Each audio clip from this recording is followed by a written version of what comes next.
terdapat batas negara Indonesia dan Malaysia. Cukup menggunakan kendaraan bermotor selama kurang lebih 15 menit, kita bisa sampai ke tempat wisata Teluk Melano, Malaysia. Dan tidak perlu menggunakan paspor karena di perbatasan ini tidak ada petugas imigrasinya. Di sisi Indonesia hanya terdapat pos TNI berukuran 2x2 meter yang dijaga oleh 2 orang tentara. Seharusnya saat melewati perbatasan ini, kita wajib melapor pada tentara yang sedang berjaga. Namun kita tidak melihat pengendara motor, baik itu dari Indonesia menuju Malaysia ataupun sebaliknya, tidak berhenti untuk melapor. Mereka bebas keluar masuk batas negara ini. Mungkin karena tentaranya sudah mengenal semua orang yang lalu lalang di tempat ini. Hungaria, Slovakia, dan Austria. Daerah perbatasan unik yang ketiga adalah perbatasan antara negara Hungaria, Slovakia, dan Austria yang letaknya ada di belahan bumi Eropa. Perbatasan tiga negara ini tergolong unik karena terdapat meja segitiga beserta kursinya. Meja tersebut tampak seperti meja segitiga biasa, namun meja dan kursi tersebut dimiliki oleh ketiga negara. Sisi pertama meja dimiliki oleh negara Hungaria, sisi kedua meja dimiliki oleh negara Slovakia, dan sisi ketiga meja dimiliki oleh negara Austria. Gambar atau logo negara yang terpampang di permukaan meja inilah yang menjadi simbol kepemilikan dari barang itu.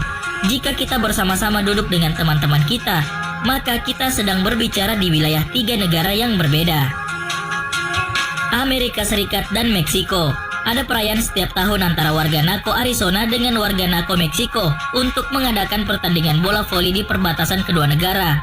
Uniknya net atau jaring yang terpasang dalam permainan tersebut menjadi pagar pembatas kedua negara. Pagar pembatas ini memisahkan antara negara Amerika Serikat dengan negara Meksiko. Sebelah kiri yaitu wilayah Amerika Serikat dan sebelah kanan gambar yaitu wilayah Meksiko, yang masing-masing di antara mereka sedang bermain bola voli. Dua komunitas warga ini dahulu dapat dengan bebas berlalu lalang melintasi jalan di perbatasan. Namun kini sebuah pagar setinggi 6 meter dibangun di sepanjang jalan lintas negara. Belgia dan Belanda. Ja, ik ben er weer met Senna en Sita in Nederland, maar nu zijn we in België. Maar nu terug in Nederland. En nu zijn we in België. Ada sebuah kota di benua Eropa bernama kota Barli yang memiliki sebutan yang berbeda. Di wilayah Belanda, kota ini sering disebut dengan kota Barli-Nassau. Di wilayah Belgia, kota ini disebut dengan Bardi-Hertog. Perbatasan antara negara Belanda dan negara Belgia tidak hanya dipisahkan oleh sebuah garis, namun perbatasan ini memiliki wilayah eksklav. Wilayah eksklav adalah wilayah negara yang berada di wilayah negara lain. Untuk memisahkan antara kedua negara, kota Barli ini diberi tanda plus-plus berwarna putih, serta tanda NL untuk negara Belanda dan tanda B untuk negara Belgia. Batas negara ini dapat Anda temukan di kebun, pertokoan, rumah, trotoar, dan beberapa tempat lainnya. Uniknya, pada setiap rumah yang terbelah dan terdapat tanda plus-plus berwarna putih, maka rumah tersebut akan masuk dan berada di dalam wilayah negara Belanda atau negara Belgia, berdasarkan pada letak pintu depan rumah tersebut. Terhitung ada 26 bagian rumah yang terpisah menjadi perbatasan antara negara Belanda dan negara Belgia. Jadi, kita bisa melakukan aktivitas di dua negara di dalam satu bangunan. Haiti dan Republik Dominika. Daerah perbatasan terunik selanjutnya adalah daerah perbatasan antara negara Haiti dan negara Republik Dominika. Bagian kiri adalah wilayah negara Haiti, sedangkan bagian kanan adalah wilayah negara Republik Dominika. Kedua negara kecil ini terletak pada satu pulau yang sama di Laut Karibia, Amerika Tengah. Kedua negara ini saling bertanding dalam kebijakan dan peraturan perlindungan hutan. Republik Dominika adalah negara yang peduli akan kelestarian lingkungan hutan. Negara ini pernah dinobatkan sebagai salah satu negara yang masih memiliki cadangan hutan yang melimpah. Namun sebaliknya, negara Haiti adalah negara yang sering merusak lingkungan hutan. Hanya tinggal 2% dari negara Haiti yang masih memiliki pohon. Sisanya sudah habis ditebang sampai ke daerah perbatasan. Ukraina dan Polandia. Tidak semua orang diberikan bakat yang luar biasa. Ada seorang seniman yang memiliki jiwa seni profesional yang mampu melakukan hal yang luar biasa. Jaroslaw Kosiara adalah seorang seniman yang membuat crop circle berbentuk ikan di antara kota Horodisce, Polandia dan kota Wares, Ukraina untuk Art Festival Tanah tahun 2011. Jaroslaw Kosiara sudah menanam 23 jenis tanaman di sepanjang perbatasan kedua negara yang akhirnya membentuk sebuah gambar ikan. Tujuan dari pembuatan crop circle ini adalah untuk melambangkan sejarah persatuan dan perdagangan di sepanjang perbatasan antara negara Ukraina dan negara Polandia. Jerman dan Republik Ceko.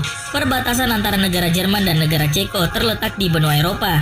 Ada yang unik di daerah perbatasan antara negara Jerman dan negara Ceko.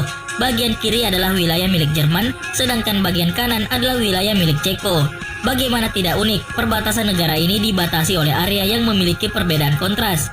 Negara Jerman memiliki lahan subur yang dipenuhi dengan tanaman, berbeda kontras dengan negara Ceko. Negara Ceko tidak memiliki lahan yang dipenuhi oleh tanaman hijau, melainkan lahan dengan pohon mati yang menyisakan batang.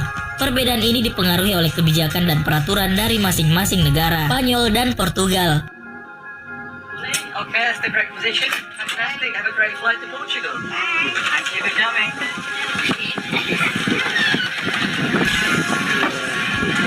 Ada yang unik dari perbatasan daerah antara negara Spanyol dengan negara Portugal, yaitu di Sungai Rio Guadiana. Sungai ini membagi dua wilayah negara, yaitu wilayah Sang Cular de Guadiana milik Spanyol dan wilayah Alcautim milik Portugal. Kedua negara yang bersebelahan ini memiliki zona waktu yang berbeda. Spanyol memiliki waktu 1 jam lebih cepat dari Portugal dan terdapat ship line bernama Limited Zero yang menghubungkan dari Sang Cular de Guadiana Spanyol ke Alcautim Portugal. Seaplane ini melintasi sungai pada 50 kaki di atas permukaan laut dan kecepatan seaplane ini bisa menempuh 72 km per jam. Jika kalian ingin mengukur kemampuan sekaligus mencoba uji adrenalin, maka kalian harus membayar uang sebesar 17 euro per orang atau sekitar Rp250.000 untuk menaiki wahana seaplane ini. Brasil dan Bolivia. Apakah kalian bisa membedakan antara dua wilayah ini? Perbedaan apa yang kalian temukan? Yap, adanya bagian lahan hijau dan lahan gundul. Daerah perbatasan antara negara Brasil dan negara Bolivia dibatasi oleh adanya perbedaan lahan. Bagian kiri atas adalah bagian hutan gundul yang dimiliki oleh negara Brasil. Bagian kanan bawah adalah bagian hutan hijau yang dimiliki oleh negara Bolivia. Hutan yang berdiri lebat di negara Bolivia masih dimanfaatkan oleh negara tersebut sebagai upaya pelestarian lingkungan hidup. Paru-paru negara Bolivia ini memberikan kontribusi oksigen yang besar kepada negara ini. Berbeda hal yang dialami oleh negara Brasil. Hutan di bagian daerah perbatasan di negara ini telah beralih fungsi menjadi lahan-lahan pemukiman.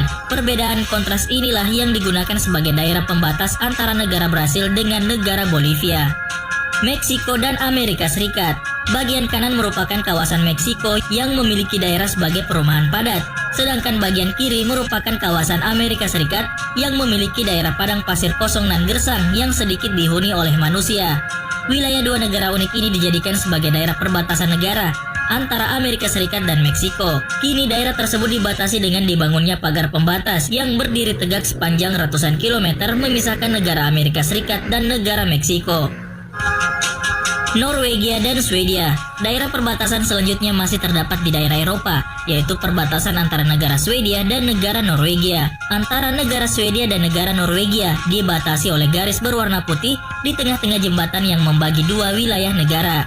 Pada gambar tampak tulisan Sverige atau Swedia di sebelah bagian kiri dan tulisan Norge atau Norwegia di sebelah bagian kanan. Jembatan ini melayang tinggi di atas kawasan yang bernama Svinesund.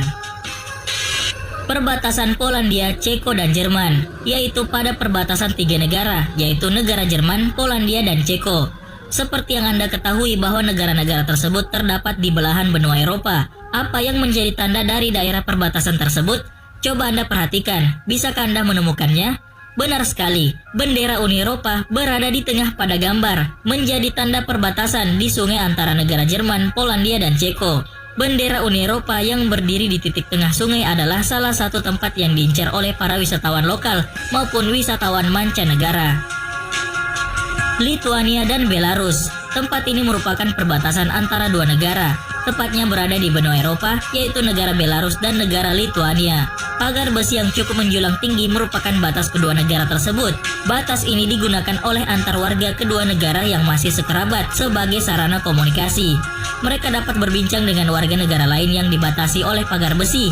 Meskipun dijaga oleh tentara, tidak mengurungkan niat mereka untuk tetap saling berkomunikasi satu sama lain. Luar biasa harmonis hubungan mereka, meskipun berbeda warga negara.